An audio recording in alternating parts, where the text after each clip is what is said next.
बोलते जी हम हैं टनाटन सुन्नी। क्या है? टनाटन सुन्नी। मैं हमेशा बड़ी आर्जी से हाथ जोड़कर करता हूं, बुरा नहीं मानिएगा, मैं कोई अपनी इल्मियत नहीं झाड़ रहा, खुदा की कसम नहीं, शऊर की बेदारी मकसूद है। आप में जो टनाटन सुन्नी बैठा हुआ है ना कि मैं टनाटन सुन्नी, अवाम की बात कर रहा हूं, उलमा की नहीं। इज्तिमा खत्म हो जाए मेरे पास आइएगा, मैं ज़ुर्रियात अहले सुन्नत में से 3 क्वेश्चन आपसे करूंगा, उसके जवाब देके बताइएगा। आप में से बहुत सौ को तो ये नहीं पता होगा कि ज़ुर्रियात अहले सुन्नत कहते किसको हैं, वो कौन कौन सी चीजें, और ज़ुर्रियात अहले सुन्नत का मतलब क्या है। और बने हुए टनाटन सुन्नी है जी, हम टनाटन सुन्नी। भाई सुन्नी अहले सुन्नत से बना है। अहले सुन्नत उसे कहते हैं जो अहले सुन्नत के अकायद का हामिल हो, इसीलिए मकतब फिक्र बने ना। भाई शिया कौन है? जो अहले तशय्युअ के अकायद रखता है। देवबंदी कौन है? जो अहले देवबंद के अकायद रखता है। वहाबी कौन है? जो वहाबिया के अकायद रखता है। तो सुन्नी कौन है? जो सुन्नियों के अकायद रखता है। अकायद का ताल्लुक कहां से है? यहां से, खारिज से नहीं, वो तो अमल है, वो मामूलात अहले सुन्नत। अकायद का ताल्लुक यहां से। और अब जब हम इम्तिहान लेते हैं अपने सुन्नी का कि जो यहां है उसको बयान करो, तो कहते हैं सब ये तो खाली है। नियाज कर रहे हैं, क्यों करते हैं? थोड़ा सा खाना सामने क्यों रखते हो भाईजान, सारा क्यों नहीं रख लेते?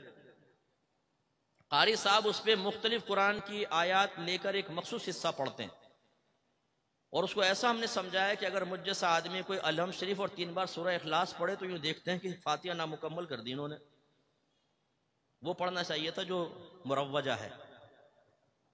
अच्छा, चादर क्यों चढ़ाते हैं? अपने आप से सवाल कर लीजिएगा जाकर, ये मजार पे चादर क्यों चढ़ाते हैं और इतनी सारी क्यों चढ़ाते हैं, और मन्नत क्यों मानते हैं आप चादर की? करें अपने आप से सवाल जरा। हमसे तो बच्चा पूछ रहे ना, अब्बा जानी थोड़ा सा खाना सामने क्यों रखा है न्याज का? तो हम कहते हैं बेटा बरकत के लिए। अब वो पूछे कि अब्बा जान फिर बाकी सारा क्यों नहीं रखा? हम कहते हैं किसके साथ बैठने लगा जी, एक नाक पे मारा उसको, खामोश। क्योंकि जहां हमारे टनाटन पे से पर्दा हटने लग जाता है वहां पे जलाल आता है, वहां गुस्सा आता है। अपने बच्चों को सेटिस्फाइड नहीं कर सकता एक टनाटन सुन्नी, वो किसी को क्या सुन्नियत सिखाएगा? मैं ये अर्ज करता हूं कि जरा खुदारा होश के नाखुन लें। इसीलिए मैंने कहा ना, मैं करता हूं आपको चैलेंज, आइए इज्तिमा के बाद आप मुझे शर्मिंदा कर दें या मुझे खुश कर दें, मुझे खुशी होगी। ये नहीं कि अगर आप नहीं बयान कर सके फिर मैं खुश होऊंगा। मुझे तो मैं जलता हूं, मुझे अफसोस होता है कि हम अहले सुन्नत से सुन्नी नहीं है। अब मैंने अक्सर देखा है हम लफ्ज़ सुन से सुन्नी बन गए, सुन पड़े हुए हैं। पूछे तो कुछ भी नहीं आता। अपनी वालदा से जाकर पूछ लीजिएगा, अम्मी हम न्याज क्यों करते हैं, कुंडों के न्याज क्यों करते हैं, मिट्टी के कुंडों में क्यों बनाते हैं, उसके लिए वो टिकियां क्यों बनाई जाती हैं, एक कमरे में क्यों खाते हैं, बीबी फातिमा के न्याज मर्द नहीं खाएगा क्यों? पूछिए जरा अपनी वालदा से, अपने वालिद से। उन बिचा वो कहेंगे बेटा हमारे तो बड़े ऐसे करते हैं, हम वही कर रहे हैं, हमारा ये है हमारी सुन्नियत। हालांकि अकीदे का ताल्लुक यहां से है, आपके जहन में होना चाहिए। आप माशाल्लाह हनफी हैं, मुकल्लिद हैं, लेकिन अगर एक बच्चा हमसे पूछता है कि अब्बा जान ये तकलीद क्या होती है, इसकी मुझे तारीफ तो बताएं, शरई तारीफ, तो अब्बा जान तकलीद की सही शरई तारीफ नहीं बता सकता। अगर बच्चा कहे जी हमने आलिम से सुना है कि चारों इमाम हक हैं, इमाम आजम, इमाम शाफी, इमाम मालिक, इमाम अहमद बिन हम्बल, लेकिन हम सिर्फ इमाम आजम के पीछे क्यों चलते हैं, हम क्यों नहीं इमाम शाफी, इमाम मालिक के पीछे चलते हैं? तो अब्बा जान के पास माकूल जवाब नहीं होगा। और उसी अब्बा जान से पूछे कि बताएं तकलीद शख्सी वाजिब है कि नहीं, इसका वजूब कहां से साबित है? क्या कुरान और हदीस से? नबी करीम के दौर में तो तकलीद शख्सी नहीं थी, तो ये कौन सा वाला वाजिब है, जो कुरान से साबित हुआ, जो हदीस से साबित हुआ, या नस्से मजहबी से साबित होने वाला? कौन सा वाला? ओह हमारी जाने वाला नस्से मजहबी, ये मुफ्ती नया नया नाम सुना है, पता नहीं कहां कहां से चीजें निकाल के लेकर आ रहे हैं। अब इसी तरह जुमे की नमाज के बाद बच्चा पूछ ले अब्बा जान हम क्यों हाथ बांध के खड़े होकर इज्तिमाई तौर पे उर्दू में सलातो सलाम पढ़ते हैं, क्यों, क्या इसकी शरई हैसियत है? तो अब्बा जान सिर्फ यहां से हाथ निकाल के कान पकड़ के यूं झटका देगा जोर से, खामोश। अरे भाई बताओ, जवाब दें उसको। आप नहीं समझाएंगे तो कौन समझाएगा? क्यों करते हैं आप ऐसा? समझाएं आप। जो आप कर रहे हैं, मैं ये नहीं कह रहा हूं कि वो गलत है, मैं ये कह रहा हूं क्यों कर रहे हैं ये आपको मालूम होना चाहिए। जो नजरिया है आपका, अकीदा है, उसके बारे में आपको मालूमात होनी चाहिए। क्या नबी करीम सल्लल्लाहु अलैहि वसल्लम को आलिमुल गैब कह सकते हैं? आलिम माने जानने वाला, गैब माने गैब, गैब का जानने वाला।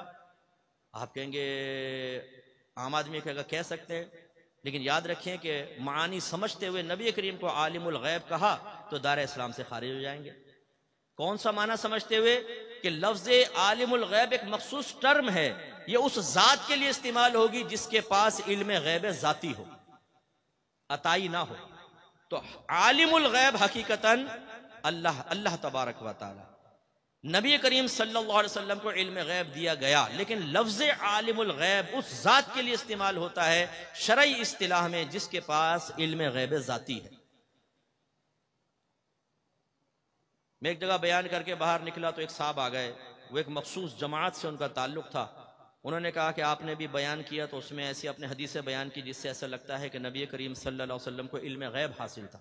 जी, कहने लगा मेरे पास दलाइल हैं कि आपको इल्म गैब हासिल नहीं था। उसने एक डायरी खोली, उसमें आयात हदीसें बहुत सारी।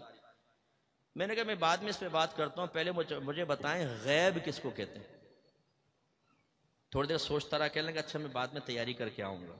मैंने कहा जा तैयारी करके, तो मेरा तीर निशाने पे लग गया। अक्सर ऐसे होता है, एक पीएचडी साहब आए, भाई नाराज मत होइएगा, हमारे उस्ताद अब्दुल सत्तार सईदी साहब फरमाते हैं पीएचडी का मतलब फिरा हुआ दिमाग।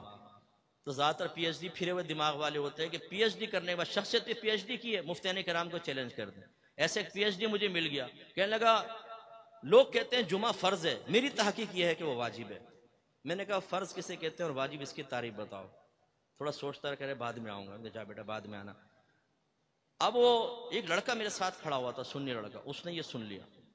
कुछ दिन बाद मुझे मिला, कहने लगा अकमल भाई मैंने ना आज एक शख्स को लाजवाब कर दिया। मैंने कहा कैसे? कहने लगा एक ना दूसरे को हमारे आदमी को समझा रहा था कि नबी करीम को इल्म गैब नहीं, मैं बीच में कूद गया और मैंने कहा तुझे गैब की तारीफ पता है? तो वो घबरा गया। मैंने कहा जा पहले तैयारी करके आ फिर आना। मैंने कहा शाबाश। कहने लगा लेकिन मैं डर रहा था कहीं मुझसे ना पूछ ले गैब की तारीफ क्या है। कमाल देखें आप, ये है टनाटन सुन्नी। अकीदा बयान करूंगा, अकीदे का दिफा करूंगा, तशरीह खुद नहीं आती, वजाहत खुद नहीं आती,